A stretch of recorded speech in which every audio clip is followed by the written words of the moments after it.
DD news पर।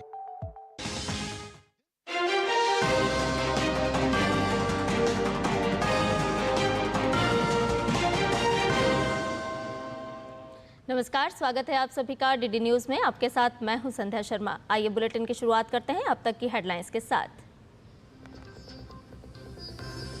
Myanmar में भूकंप से मरने वालों की संख्या बढ़कर हुई 1000 के पार, 2376 लोग घायल। राजधानी नैपिदा में मुख्य हवाई अड्डा बंद। प्रधानमंत्री नरेंद्र मोदी ने कहा, विपदा की इस घड़ी में भारत म्यांमार के साथ।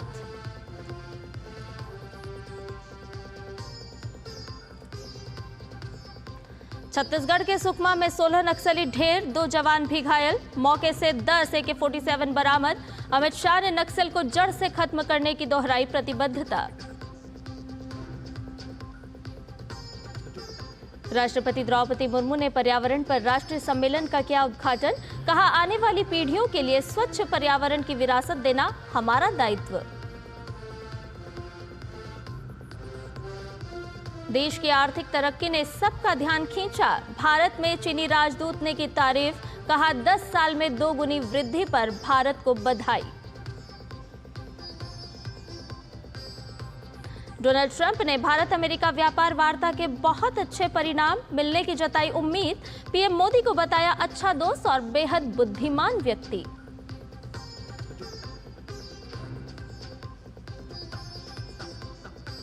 और आइए अब इन सभी खबरों को जानते हैं विस्तार से। म्यांमार में भूकंप के कारण मरने वालों की संख्या 1000 के पार पहुंच गई है, जबकि 2376 लोग घायल हो गए हैं।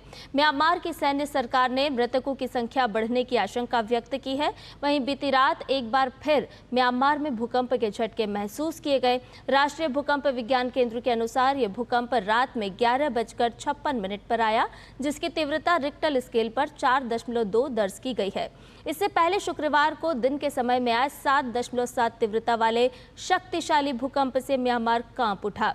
म्यांमार के मांडले में भूकंप से कई इमारतें ध्वस्त हो गईं, जिसमें शहर का सबसे बड़ा ईसाई मठ भी शामिल है। वहीं राजधानी शहर नेपिताव में बचाव दल को सरकारी कर्मचारियों के आवास वाली कई इमारतों के मलबे से पीड़ितों को निकालते हुए देखा जा सकता है। वहीं थाईलैंड के बैंकॉक में भूकंप से 6 लोगों की मौत हो गई है, जबकि 22 लोग घायल हो गए हैं। वहीं 101 लोग अभी भी लापता हैं। प्रधानमंत्री नरेंद्र मोदी ने म्यांमार में हुई प्राकृतिक आपदा पर दुख व्यक्त करते हुए सोशल मीडिया एक्स पर लिखा है कि म्यांमार के वरिष्ठ जनरल महामहिम मिन आंग ह्लाइंग से बात की, विनाशकारी भूकंप में हुई मौतों पर अपनी गहरी संवेदना व्यक्त की। एक करीबी दोस्त और पड़ोसी के रूप में भारत इस कठिन समय में म्यांमार के लोगों के साथ एकजुटता से खड़ा है। ऑपरेशन ब्रह्मा के तहत आपदा राहत सामग्री, मानवीय सहायता, खोज और बचाव दल को प्रभावित क्षेत्रों में तेजी से भेजा जा रहा है। म्यांमार की सैन्य सरकार ने भूकंप से हुए नुकसान के बाद दुनिया के देशों से मदद करने का आग्रह किया है। वरिष्ठ जनरल मिन आंग ह्लाइंग ने कल सरकारी टेलीविजन पर कहा कि उन्होंने अंतर्राष्ट्रीय सहायता के लिए मार्ग खोल दिए हैं और भारत तथा दक्षिण पूर्व एशियाई ब्लॉक आसियान से मदद के प्रस्ताव स्वीकार कर लिए हैं। साथ ही दुनिया के कई देश आगे बढ़कर म्यांमार की मदद कर रहे हैं। म्यांमार में आए विनाशकारी भूकंप के बाद भारत से ऑपरेशन ब्रह्मा के तहत भूकंप प्रभावित लोगों के लिए राहत सामग्री भेजी गई है। राहत सामग्री की पहली खेप आज यांगून में भारतीय राजदूत अभय ठाकुर ने यांगून के मुख्यमंत्री यू सोई थिन को औपचारिक रूप से सौंपी। भारत इन सामग्री को जल्द से जल्द जरूरतमंद लोगों तक पहुंचाने के लिए म्यांमार के अधिकारियों के साथ समन्वय कर रहा है।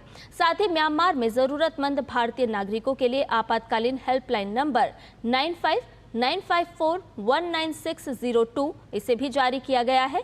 वहीं भारतीय दूतावास के अधिकारी भी म्यांमार में रह रहे भारतीय समुदाय के साथ लगातार संपर्क में हैं। थाईलैंड में आए भूकंप में अभी तक किसी भी भारतीय के हताहत होने की सूचना नहीं है। भूकंप के बाद से बैंकॉक में भारतीय दूतावास के अधिकारी थाई अधिकारियों के साथ मिलकर स्थिति पर बारीकी से नजर बनाए हुए हैं। भारतीय दूतावास ने थाईलैंड में रह रहे भारतीय नागरिकों के लिए आपातकालीन नंबर 6661881921 इसे जारी किया है। थाईलैंड में रह रहे भारतीय नागरिक किसी भी आपात स्थिति में इस नंबर पर संपर्क कर सकते हैं। बैंकॉक में भारतीय दूतावास और चियांग माई में वाणिज्य दूतावास के सभी सदस्य सुरक्षित हैं। भारत ने म्यांमार को मानवीय सहायता के तहत 15 टन राहत सामग्री भेजी है। ऑपरेशन ब्रह्म के तहत भारत ने पहले रिस्पॉन्डर की भूमिका निभाते हुए म्यांमार को सहायता भेजी है। 15 टन सहायता सामग्री यांगून पहुंच चुकी है। ये राहत सामग्री भारतीय वायुसेना के C-130J विमान से हिंडन एयरबेस से भेजी गई है। इस सहायता का उद्देश्य म्यांमार में जारी मानवीय संकट को कम करना है। राहत सामग्री के प्रमुख सामान में टेंट्स, स्लीपिंग बैग्स, कंबल, रेडी टू ईट मील्स और पानी साफ करने के उपकरण शामिल हैं। यही नहीं, इसके साथ hygiene kit, solar lamps, generator sets और आवश्यक दवाइयां जैसे paracetamol, antibiotics, syringe, gloves, cotton, bandage और यूरिन बैग्स भारत की ओर से राहत सामग्री के तौर पर भेजे गए हैं। रुक करते अन्य खबरों का। राष्ट्रपति द्रौपदी मुर्मू ने पर्यावरण संरक्षण पर आयोजित राष्ट्रीय सम्मेलन का उद्घाटन किया। उन्होंने कहा कि आने वाली पीढ़ियों के लिए स्वच्छ पर्यावरण ही विरासत देना हमारा दायित्व है। पर्यावरण और अधिक जीवंत बनाना हमारा दायित्व ही नहीं बल्कि हमारे लिए एक चुनौती भी है। ये हमारे नैतिक दायित्व है कि आने वाली पीढ़ियों के लिए हम स्वच्छ पर्यावरण की विरासत प्रदान करें। इसके लिए हमें पर्यावरण के प्रति सचेत, संवेदनशील जीवन शैली अपनानी होगी ताकि पर्यावरण का संरक्षण तो हो ही, इसके अलावा उसका संवर्धन भी हो तथा पर्यावरण और अधिक जीवंत बन सके।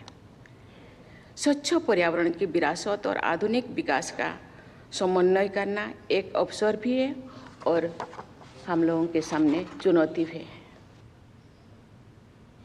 राष्ट्रपति ने आगे कहा कि विकास की भारतीय विरासत का आधार पोषण है और शोषण नहीं, संरक्षण है, उन्मूलन नहीं। पिछले 10 वर्ष के दौरान भारत ने अंतर्राष्ट्रीय समझौता के अनुसार नेशनलिटी डिटरमाइंड कंट्रीब्यूशन को समय से पहले पूरा किया है।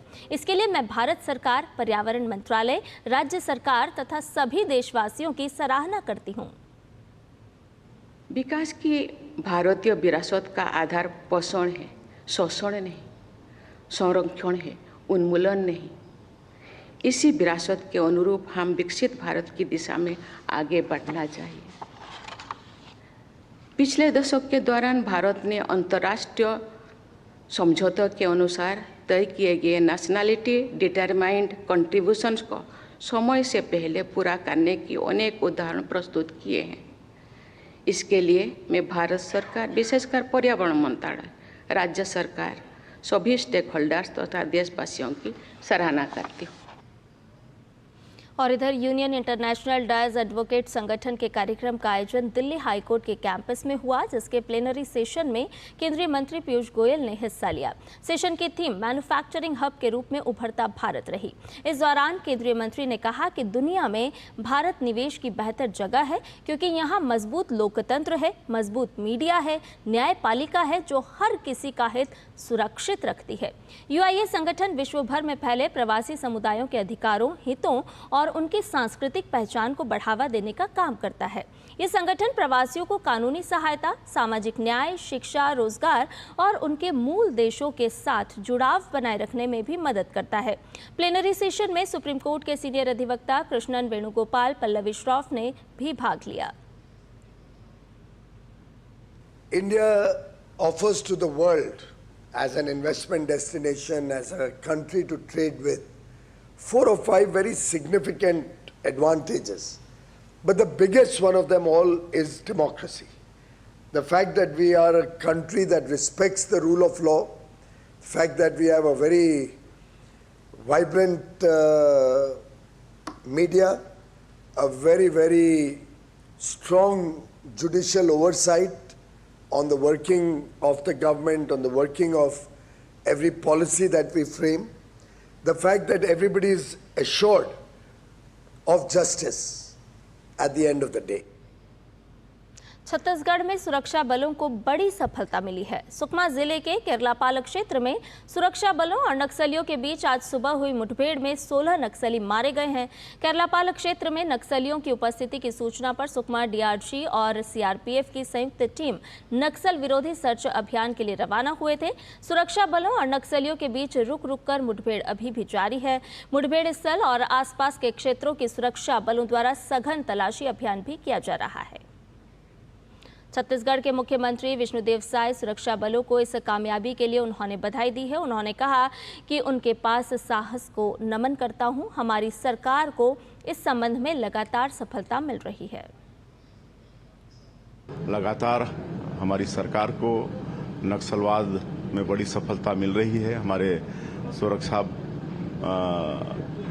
बल के जवान ताकत के साथ, बहादुरी के साथ नक्सलवाद के खिलाफ में लड़ाई लड़ रहे हैं और अभी तक ये 15 महीने में बहुत बड़ी सफलता मिली है जो पूरा देश जानता है। और सुकमा में नक्सल के खिलाफ अभियान में सुरक्षा बलों ने 16 नक्सलियों को ढेर कर हथियारों का एक बड़ा जखीरा भी बरामद किया है। केंद्रीय गृह मंत्री अमित शाह ने नक्सल को जड़ से खत्म करने के लिए सरकार की प्रतिबद्धता दोहराते हुए सोशल मीडिया हैंडल एक्स पर पोस्ट किया और लिखा कि नक्सलवाद पर एक और प्रहार। हमारी सुरक्षा बलों ने सुकमा में एक अभियान में 16 नक्सलियों को ढेर कर दिया है और स्वचालित हथियारों का एक बड़ा जखीरा भी बरामद किया है। प्रधानमंत्री नरेंद्र मोदी के नेतृत्व में हम 31 मार्च 2026 से पहले नक्सलवाद को खत्म करने के लिए संकल्पित हैं। हथियार रखने वालों से मेरी अपील है कि हथियार और हिंसा से बदलाव नहीं आ सकता, केवल शांति और विकास ही बदलाव ला सकता है। वहीं छत्तीसगढ़ के बीजापुर में नक्सल प्रभावित इलाके में नक्सलियों की आईईडी की चपेट में आने से एक महिला गंभीर रूप से घायल हो गई। घायल महिला को प्राथमिक उपचार के लिए भैरमगढ़ सामुदायिक स्वास्थ्य केंद्र में प्राथमिक उपचार के बाद मेडिकल कॉलेज जगदलपुर रेफर किया गया। आपको बता दें कि वर्ष 2023-24 में भी नक्सलियों के आईईडी ब्लास्ट में बुंडगा गांव के 2 मासूम बच्चों की जान चली गई थी। रुक करते हैं महाराष्ट्र का। महाराष्ट्र सरकार ने गलत या भ्रामक खबरों पर तुरंत कार्रवाई करने के लिए सभी विभागों को दिशा निर्देश जारी किए हैं। ये कदम राज्य प्रशासन और जनता के बीच सूचना के प्रवाह को बेहतर बनाने और गलत सूचना के प्रसार को रोकने के उद्देश्य से उठाया गया है। इस दिशा निर्देश के मुताबिक सूचना और जनसंपर्क महानिदेशालय मीडिया के विभिन्न रूपों पर प्रकाशित होने वाली खबरों का विश्लेषण करेगा।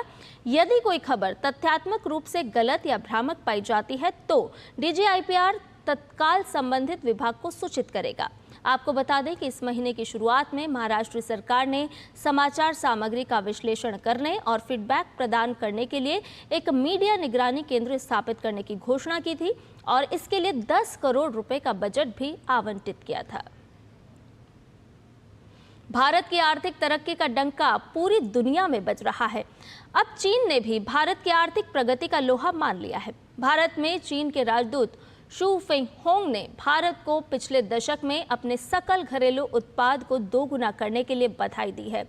शू फेंगहोंग ने एक्स पर लिखा, आईएमएफ के आंकड़ों के अनुसार भारत ने पिछले 10 वर्ष में अपने जीडीपी को 2 गुना कर 2015 में 2.1 ट्रिलियन अमेरिकी डॉलर से 2025 में 4.3 ट्रिलियन अमेरिकी डॉलर तक पहुंचा दिया है। बधाई। प्रधानमंत्री नरेंद्र मोदी कल नागपुर के दौरे पर रहेंगे। इस दौरान पीएम आरएसएस मुख्यालय का दौरा करेंगे। प्रधानमंत्री के दौरे को लेकर नागपुर में व्यापक तैयारियां चल रही हैं। आइए देखते हैं पीएम के दौरे से जुड़ी ये खास रिपोर्ट। प्रधानमंत्री नरेंद्र मोदी रविवार को आरएसएस मुख्यालय में अपने पहले दौरे के साथ इतिहास रचने जा रहे हैं। हिंदू नववर्ष की शुरुआत के दिन पीएम का ये दौरा काफी अहम माना जा रहा है। प्रधानमंत्री यहां आरएसएस के संस्थापक डॉक्टर केशव बलिराम हेडगेवार और दूसरे सरसंघ चालक माधव सदाशिव गोलवालकर को श्रद्धांजलि अर्पित करेंगे। प्रधानमंत्री माधव नेत्रालय के भवन विस्तार की आधारशिला भी रखेंगे और एक सभा को भी संबोधित करेंगे। इस दौरान पीएम के साथ आरएसएस प्रमुख मोहन भागवत उपस्थित रहेंगे। पीएम दीक्षा भूमि जाकर बाबा साहेब अम्बेडकर को भी श्रद्धांजलि देंगे। 30 मार्च को भारत के सम्मान्य प्रधानमंत्री सम्मान्य नरेंद्र जी मोदी पवित्र दीक्षा भूमि पर आ रहे हैं। जो बाबा साहब का मध्यवर्ती स्तूप है, उस स्तूप में बाबा साहब के पवित्र अस्थि को वो पुष्प अर्पित करेंगे। उसके बाद वो उस अस्थि कलश को एक प्रदक्षिणा करके तथागत भगवान गौतम बुद्ध की मूर्ति जो स्थापित है उस स्तूप में, उस मूर्ति को पुष्प अर्पित कर दीप और मोमबत्ती और अगरबत्ती प्रज्वलित करेंगे और बुद्ध वंदना लेंगे। प्रधानमंत्री solar defence and aerospace limited की गोला बारूद सुविधा का भी दौरा करेंगे। वहां पर पीएम नवनिर्मित 1250 मीटर लंबी हवाई पट्टी और लाइव म्यूनिशन और वारहेड परीक्षण सुविधा का उद्घाटन करेंगे। योगेश कुमार शीतल के साथ ब्यूरो रिपोर्ट डीडी न्यूज़। और ईद के मौके पर मुस्लिम समाज के लोग एक दूसरे को बधाइयां और गले मिलकर भाईचारे का पैगाम देते हैं। ईद और रमज़ान का अवसर प्रधानमंत्री नरेंद्र मोदी के बचपन की यादों से भी जुड़ा हुआ है। वो कई बार घरेलू और विदेशी दौरों पर मस्जिदों में भी गए हैं और वहां अपनी सद्भावना भी व्यक्त कर चुके हैं।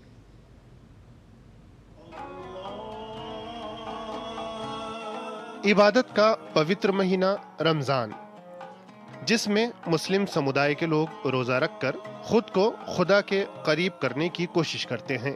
इस खास मौके पर सौगात मोदी किट बांटने का कार्यक्रम चलाया जा रहा है, जिसमें महिलाओं के लिए सूट, पुरुषों के लिए कुर्ता पैजामा, दाल, चावल, सिवैयां, सरसों तेल, चीनी, कपड़े, मेवा और खजूर शामिल हैं। पीएम की इस सौगात का स्वागत किया जा रहा है। रमजान, ईद जैसे अवसर खुद पीएम की बचपन की यादों से भी जुड़े हैं। मेरा जो घर है ना, मेरे अगल बगल में सारे मुस्लिम परिवार हैं, तो हमारे घर में ईद भी मनती थी, हमारे घर में और भी त्योहार होते थे। मेरे घर में ईद के दिन खुद का खाना नहीं पकता, सारे मुस्लिम परिवारों से मेरे यहाँ खाना आ जाता था, क्योंकि मेरे परिवार, हम रहते वहीं हैं, मेरा घर वहीं है, मेरे यानी 5 कदम के बाद मुस्लिम परिवार है। जब मुहर्रम निकलता था तो हमारा कंपल्सरी होता था कि उससे नीचे से निकलो, जैसे परिक्रमा करते हैं ना मंदिरों, हमें सिखाया जाता था। तो मैं उस दुनिया से पला बढ़ा। आज भी मेरे बहुत सारे दोस्त हैं। प्रधानमंत्री नरेंद्र मोदी के नेतृत्व में मौजूदा सरकार सबका साथ, सबका विकास, सबका विश्वास के मंत्र पर काम कर रही है। प्रधानमंत्री ही की पहल पर सऊदी अरब सरकार ने भारत के लिए हज यात्री कोटा बढ़ाया। वहीं मोदी सरकार ने 45 वर्ष या उससे अधिक आयु की मुस्लिम महिलाओं को पहली बार बिना महरम हज पर जाने की अनुमति दी। मुस्लिम बहनों के लिए पीएम का एक और ऐतिहासिक कदम 3 तलाक से मुक्ति दिलाना रहा। इस कुप्रथा के खिलाफ कानून बनाकर मुस्लिम महिलाओं को उत्पीड़न और अत्याचार से निजात दिलाई गई। ये 3 तलाक आपके जीवन पर तो खतरा था ही था। मेरी मुस्लिम बेटियों के सर पे तलवार लटकती रहती थी। मोदी ने आपकी रक्षा तो की है, लेकिन मोदी ने हर मुस्लिम परिवार की भी रक्षा की है, क्योंकि मुस्लिम परिवार का वो पिता, वो कभी सोचता था कि बेटी की शादी करके भेजा तो है, 2-3 बच्चे हो जाएंगे, उसके बाद अगर वो 3 तलाक करके वापस भेज देगा तो मैं बेटी को कैसे संभालूं। सामाजिक, आर्थिक और शिक्षा के मोर्चे पर पीछे छूट गए पसमानदा मुसलमानों के दर्द को पीएम ने समझा और उनके हक की आवाज उठाई। पीएम ने वोट बैंक की राजनीति की वजह से पिछड़ेपन की दलदल में धकेल दिए गए इस समूह के सशक्तिकरण पर जोर दिया। सर्वधर्म सद्भाव की भावना को मजबूती देने के लिए प्रधानमंत्री नरेंद्र मोदी हर साल अजमेर शरीफ में ख्वाजा मोइनुद्दीन चिश्ती की दरगाह पर चढ़ाने के लिए खास चादर भेजते हैं। पीएम ने कई बार घरेलू और विदेशी दौरों पर प्रसिद्ध मस्जिदों का दौरा किया, जिसमें ब्रुनई के बंदर सेरी बेगवान में मशहूर उमर अली सैफुद्दीन मस्जिद, मिस्र के काहिरा में लगभग 1000 साल पुरानी मस्जिद उल हाकिम, सिंगापुर की चूलिया मस्जिद, इंडोनेशिया में स्थित दक्षिण पूर्व एशिया की सबसे बड़ी इस्तकलाल मस्जिद, ओमान की सुल्तान काबूस शाही मस्जिद, संयुक्त अरब अमीरात की प्रसिद्ध शेख जायद ग्रैंड मॉस्क और इंदौर में स्थित सैफी मस्जिद का दौरा शामिल है। प्रधानमंत्री दाऊदी बोहरा समुदाय की लगातार सराहना करते रहे हैं। पीएम ने 10 फरवरी 2023 को मुंबई के मरोल में अल-जामियतुस सैफिया के नए परिसर का उद्घाटन किया। अल-जामियतुस सैफिया दाऊदी बोहरा समुदाय का प्रमुख शैक्षणिक संस्थान है प्रधानमंत्री ने तब कहा था कि बदलते समय और विकास के साथ तालमेल बैठाने के पैमानों पर दाऊदी बोहरा समुदाय ने स्वयं को सिद्ध किया है। Bureau report, DD news. रुक करते हैं खेल की खबरों का। आईपीएल के 9वें मुकाबले में आज साल 2022 की चैंपियन गुजरात टाइटंस और 5 बार की विजेता मुंबई इंडियंस की टीमें आमने सामने होंगी। ये मैच अहमदाबाद के नरेंद्र मोदी स्टेडियम में शाम 7:30 बजे से खेला जाएगा। इस मैच से मुंबई के कप्तान हार्दिक पांड्या वापसी करेंगे। पांड्या पहले मैच बैन होने की वजह से नहीं खेल पाए थे। 2022 में हार्दिक की ही कप्तानी में गुजरात टाइटंस चैंपियन बनी थी। वहीं आईपीएल के इस सीजन में गुजरात टाइटंस ने अपना पहला मैच पंजाब किंग्स के खिलाफ खेला था, जहां उसे 11 रन से हार मिली थी। वहीं मुंबई इंडियंस को चेन्नई सुपर किंग्स के खिलाफ 4 विकेट से हार का सामना करना पड़ा था। ऐसे में दोनों टीमें इस मैच को जीतकर आईपीएल के मौजूदा सीजन में अपना खाता खोलना चाहेंगी। पूर्व ऑस्ट्रेलियाई बल्लेबाज स्टुअर्ट लॉ को अगले 2 साल के लिए नेपाल की पुरुष क्रिकेट टीम का मुख्य कोच नियुक्त किया गया है। वो मोंटी देसाई की जगह लेंगे, जिनका कार्यकाल 2 साल तक इस पद पर रहने के बाद फरवरी में समाप्त हो गया था। नेपाल क्रिकेट एसोसिएशन ने एक्स पर इसकी जानकारी दी। लॉ बांग्लादेश और वेस्ट इंडीज के मुख्य कोच के साथ साथ श्रीलंका और अफगानिस्तान के अंतरिम कोच भी रह चुके हैं। एक खिलाड़ी के रूप में स्टुअर्ट लॉ ने 54 वनडे और एक टेस्ट मैच में ऑस्ट्रेलिया का प्रतिनिधित्व किया। नेपाल के साथ लॉ का पहला कार्य जून में स्कॉटलैंड और नीदरलैंड के खिलाफ एक महत्वपूर्ण त्रिकोणीय श्रृंखला से शुरू होगा, जो आईसीसी पुरुष क्रिकेट विश्व कप लीग 2 में हिस्सा होगी। नेपाल वर्तमान में लीग 2 तालिका में दूसरे स्थान पर है।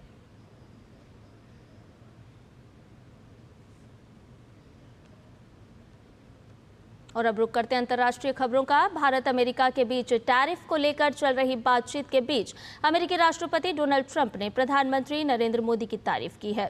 शुक्रवार को व्हाइट हाउस में पत्रकारों से वार्ता के दौरान ट्रंप ने पीएम मोदी को बहुत स्मार्ट आदमी और अपना बहुत अच्छा दोस्त बताया। ट्रंप ने कहा कि प्रधानमंत्री मोदी हाल ही में यहां आए थे और हम हमेशा से बहुत अच्छे दोस्त रहे हैं। ट्रंप ने आगे कहा कि भारत दुनिया में सबसे ज़्यादा टैरिफ लगाने वाले देशों में से एक है। उन्होंने कहा कि मुझे लगता है कि भारत और हमारे देश के बीच सब कुछ बहुत अच्छा रहेगा।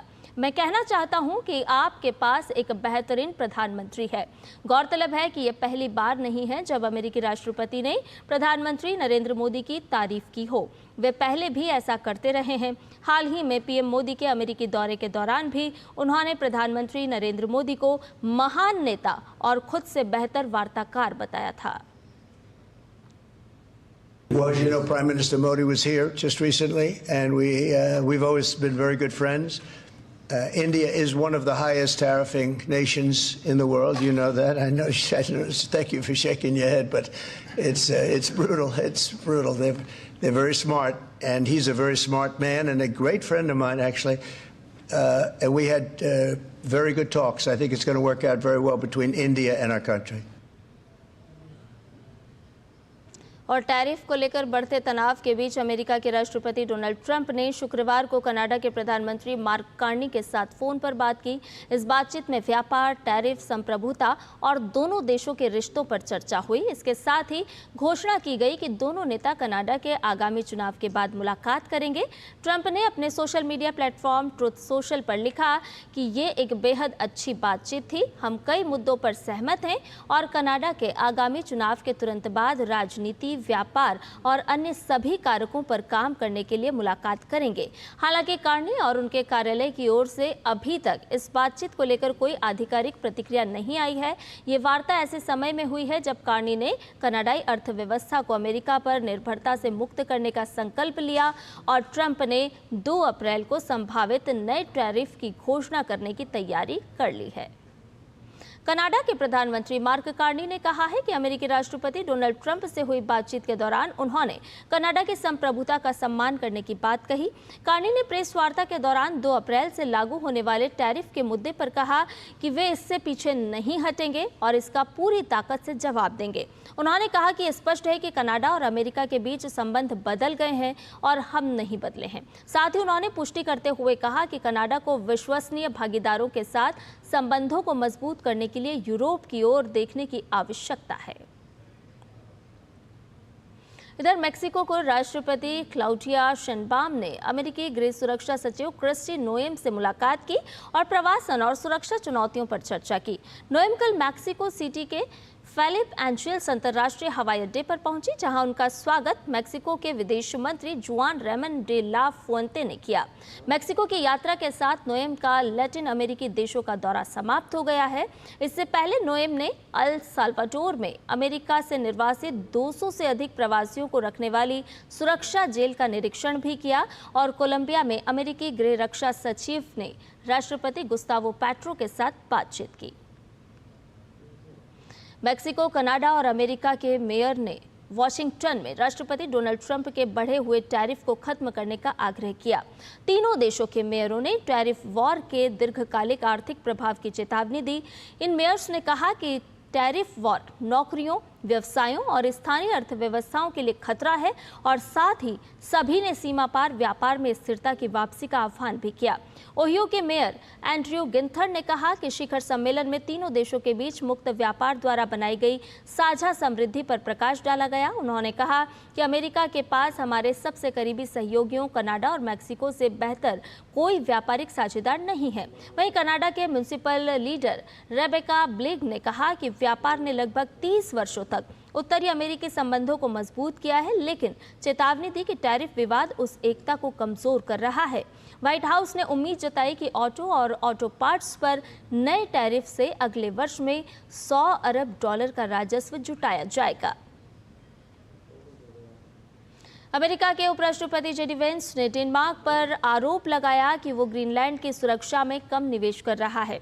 उन्होंने कहा कि इसको लेकर डेनमार्क को अपना दृष्टिकोण बदलना चाहिए। वेंस का ये बयान ऐसे समय में आया है जब अमेरिकी राष्ट्रपति डोनाल्ड ट्रंप ग्रीनलैंड को अपने नियंत्रण में लेने की बात कह रहे हैं। वेंस ने ये बयान उस समय दिया जब वे खनिज संसाधनों से भरपूर और रणनीतिक रूप से महत्वपूर्ण ग्रीनलैंड के पिटुफिक अंतरिक्ष बेस पर अमेरिकी सैनिकों से मिलने पहुंचे। अमेरिकी उपराष्ट्रपति ने साथ ही कहा कि डेनमार्क के लिए हमारा संदेश साफ है। आपने ग्रीनलैंड को लोगों के लिए अच्छा काम नहीं किया। आपने ग्रीनलैंड के लोगों और इसकी सुरक्षा व्यवस्था में पर्याप्त निवेश ही किया है। ये खूबसूरत भूमि और इसके अद्भुत लोग इससे बेहतर के हकदार हैं। ये स्थिति अब बदलनी होगी। और इसके साथ ही समाचार में फिलहाल इतना ही। मुझे दीजिए इजाजत। नमस्कार।